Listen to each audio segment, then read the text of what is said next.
జై శ్రీరామ్. నేను భోగేశ్వర్ శివశక్తి. గడిచిన గత నెల రోజుల్లో మన 2 తెలుగు రాష్ట్రాల్లో కొందరు పాస్టర్లు ఒక 4 సమావేశాలు నిర్వహించారు. అదేంటండి, పాస్టర్లు ఎప్పుడు శవార్త కథ పెట్టేది, ఇలాంటి మీటింగ్లు ఎవరు పెట్టరు కదా అని మాత్రం అనుకోవద్దు. జరిగినవి జనరల్ మీటింగ్స్ కాదు. హిందుత్వాన్ని, హిందూ సంస్థల్ని ఎలా అడ్డుకోవాలి, ఈ దేశాన్ని ఎట్టి పరిస్థితుల్లోనూ హిందూ దేశంగా మార్చకుండా ఉండాలంటే మనం ఏం చేయాలనేటువంటి ఎజెండాతో పెట్టినటువంటి మీటింగ్లు ఇవి. మొదటిది CMDF అంటే క్రిస్టియన్ ముస్లిం డిఫెన్స్ ఫోర్స్ అనేటువంటి పేరుతో పాస్టర్ అజయ్ బాబు అనేవాడు నిత్యం ఎక్కడ ఏ అల్లరి కానీ, దాడి కానీ, ఏ దుర్ఘటన కానీ జరిగిందంటే దాని వెనక ఉన్నది RSS అని, లేదా దాని వెనక ఉన్నది హిందూ సంస్థలేనని, ఎలాంటి ఆధారాలు లేకపోయినా, ఎలాంటి ఇన్వెస్టిగేషన్ జరగకపోయినా కూడా దాని వెనక ఉన్నది మాత్రం RSS లేదా హిందూ సంస్థలని ఎప్పుడూ విషయం కక్కుతూ ఉంటాడు.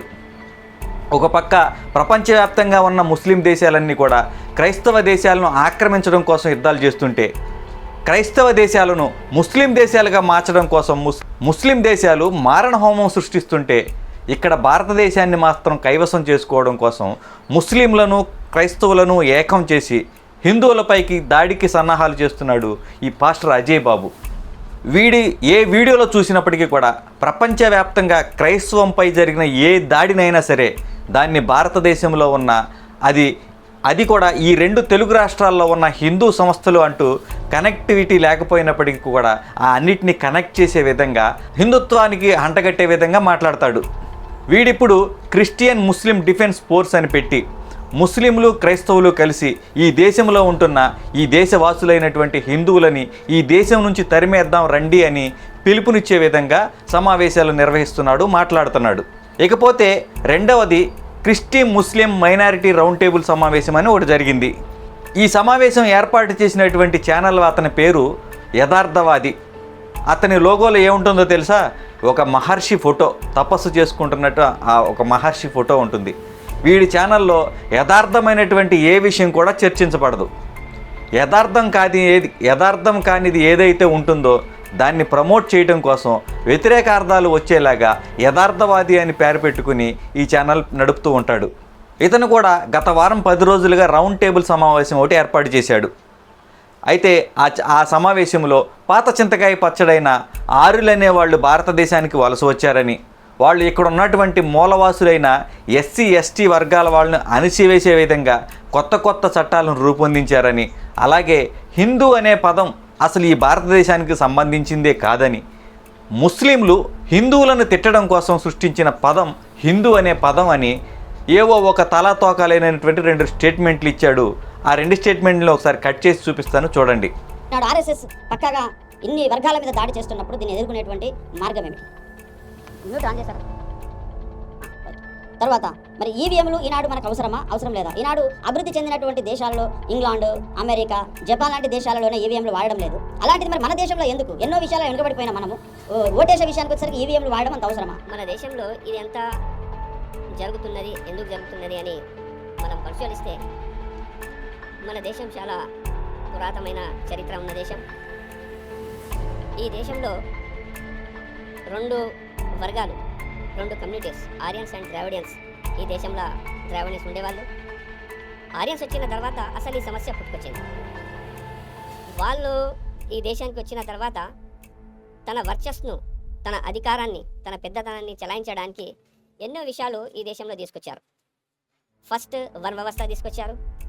వన్ వ్యవస్థలో 4 వర్గాలు చేసి 4 వర్గాలకు ఒక ప్రత్యేక పనులు, సమాజంలో ఒక హోదా, పుట్టక ముందే అన్ని సౌకర్యాలు దొరికినట్లా చేశారు. కానీ ఇక్కడ మూల నివాసులు ఎవరు ఉన్నారో వాళ్ళకు శూద్ర వంశం చేసి శూద్రులకు ఎటువంటి హక్కులు, రకాలు లేనట్ల, ఒక మానవీయ విలువలు లేనట్ల బతకడానికి అటువంటి సిస్టమ్ తీసుకొచ్చారు. హిందూ అనే ఒక మతం కాదు, ఇది మనుషులకు బానిసలు చేసే సిస్టమ్ పేరే హిందూ. ఇంతకుముందు కాలంలో హిందూ అనే వర్డ్ ముస్లిమ్స్ ఇండియాకి వచ్చిన తర్వాత ఇక్కడ ఉన్న ప్రాంత వాళ్లకు యూజ్ చేశారు. అది ఒక తిట్టుగా ఉన్నది. ఆర్య ద్రావిడ సిద్ధాంతం గురించి ఇప్పుడు చెప్పే ప్రయత్నం చేయను, ఎందుకంటే ఆల్రెడీ మన వాళ్ళు చాలామంది సోషల్ మీడియాలో ఈ ఆర్య ద్రావిడ సిద్ధాంతం అనేది తప్పు అనేది చాలా వీడియోలు చేశారు. ఒకసారి మీరు ఆ వీడియోలు చూస్తే కనుక మీకు కాస్త క్లారిటీ వస్తుంది. అలాగే హిందూ అనే పదం కూడా తురకలు హిందువులను దూషించడానికి పెట్టిన పేరు అని ఇంకో మాట అన్నాడు. దాన్ని కూడా పూర్తిగా ఒక వీడియో చేసి పెట్టే ప్రయత్నం చేస్తాను. అసలు ఇక్కడ కూర్చున్న 10 మంది కూడా బుర్ర తక్కువ వాళ్ళు అని చెప్పడానికి ఒక ఉదాహరణ చెప్తాను.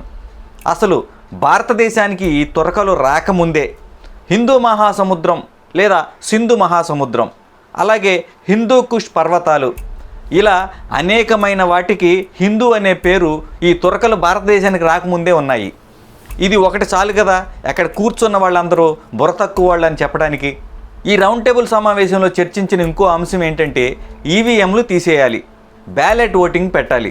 ఎందుకంటే ఈవీఎంలు అయితే రిగ్గింగ్ చేసుకోవడానికి కుదరటం లేదు కాబట్టి అదే బ్యాలెట్ పేపర్లు అయితే ఎడాపెడా ఎలా కావలిస్తే అలా రిగ్గింగ్ చేసుకోవచ్చు అనే ఆలోచనతో ఈ ఒక అంశాన్ని కూడా మాట్లాడారు. ఇంకో 2 సమావేశాలు కూడా జరిగాయి, మొత్తం 4 అని చెప్పాను కదా. ఆ మిగిలిన 2 సమావేశాలు కూడా అరాకొరగా సాగాయి. దాంట్లో పాల్గొన్నది కూడా 2-3. అదే కాకుండా ఇప్పుడు నేను పై చెప్పిన అజయ్ బాబుది ఈ రౌండ్ టేబుల్ సమావేశంలో కూడా ఏ సమావేశంలో 10-15 మందికి మించి లేరు. అయితే ఏ పేరుతో ఎన్ని సమావేశాలు పెట్టినప్పటికీ అదంతా కూడా హిందూ సమాజం పైన ద్వేషంతో, హిందూ సమాజాన్ని, ఈ దేశం నుంచి హిందుత్వాన్ని కోకటి వేళ్లతో పెకలించి వేయాలనేటువంటి దుర్బుద్ధితో, దురాలోచనతో ఏర్పాటు చేసినవే ఈ సమావేశాలు. ఆ సమావేశాల్లో వీళ్ళు మాట్లాడుకున్నది కూడా అవే.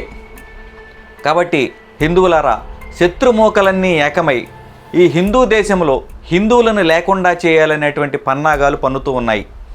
ప్రతి వ్యక్తి కూడా అప్రమత్తతతో ఉండి ఇలాంటి దుష్ట శక్తులను ఒక కంట కనిపెడుతూ ఉండండి. జై శ్రీరామ్, భారత్ మాతాకి జై.